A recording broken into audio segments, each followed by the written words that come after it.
మన కాలనీలో ఎవరో ఒకరు మోకాళ్ళ ఆపరేషన్ చేయించుకొని ఉంటారు. వాళ్ళని అడిగితే నాకు ఆపరేషన్ అయిన 3 నెలలకి పెయిన్ తగ్గింది అని ఒకరు అంటారు, నాకు నెల రోజుల్లోనే సెట్ అయింది అని ఇంకొకరు చెప్తారు. ఎందుకు ఈ డిఫరెన్స్? ఎందుకంటే ప్రతి మనిషి బాడీ స్ట్రక్చర్, ప్రతి ఒక్కరి నడక శైలి వేరుగా ఉంటుంది. కానీ ఓల్డ్ మెథడ్స్ లో అందరికీ ఒకే స్టాండర్డ్ యాంగిల్ లో కట్ చేసేవాళ్ళు. ఇప్పుడు రోబోటిక్ టెక్నాలజీతో ప్రతి మనిషికి కస్టమ్ టైలర్డ్ సర్జరీ ఎలా చేస్తున్నామో ఈ రోజు మాట్లాడుకుందాం. నమస్కారం అండి, నేను మీ doctor Sukesh Reddy, advanced orthopaedic and robotic joint replacement surgeon.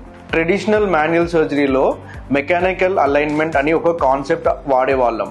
అంటే అందరి కాళ్ళని ఒకే స్ట్రైట్ లైన్ లో 90 degrees కి తీసుకురావడం. వినడానికి ఇది బానే ఉంటుంది, కానీ పుట్టుకతోనే కొందరి కాళ్ళు లైట్ గా లోపలికి వంగి ఉంటాయి, కొందరికి బయటికి వంగి ఉంటాయి. దాన్ని ఫోర్స్ఫుల్ గా స్ట్రైట్ చేసినప్పుడు సర్జరీ సక్సెస్ అయినా పేషెంట్ కి నడుస్తున్నప్పుడు ఇది నా సొంత మోకాలు కాదు, ఏదో కొత్త వస్తువు లోపల ఉంది అని ఒక అన్యాచురల్ ఫీలింగ్ వస్తుంది. కానీ రోబోటిక్ జాయింట్ రీప్లేస్మెంట్ లో మనం కైనమాటిక్ అలైన్మెంట్ చేస్తాం. రోబోటిక్ సాఫ్ట్వేర్ మీ మోకాలు అరగక ముందు మీ చిన్నప్పుడు ఏ యాంగిల్ లో ఉండేదో దాన్ని మళ్ళీ రీక్రియేట్ చేస్తుంది. మీ సహజమైన అలైన్మెంట్ ని పాడు చేయదు. దీనికి తోడు సర్జరీలో most important thing ligament balancing. మోకాలు చుట్టూ ఉండే లిగమెంట్ టైట్నెస్ ని రోబోట్ లైవ్ గా స్క్రీన్ మీద గ్రాఫ్స్ రూపంలో చూపిస్తుంది. దీన్ని బట్టి మిల్లీమీటర్ లెవెల్లో ఇంప్లాంట్ ని అడ్జస్ట్ చేస్తాం.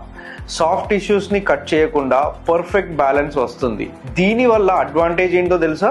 సర్జరీ తర్వాత మోకాళ్ళు సహజంగా ఉంటుంది.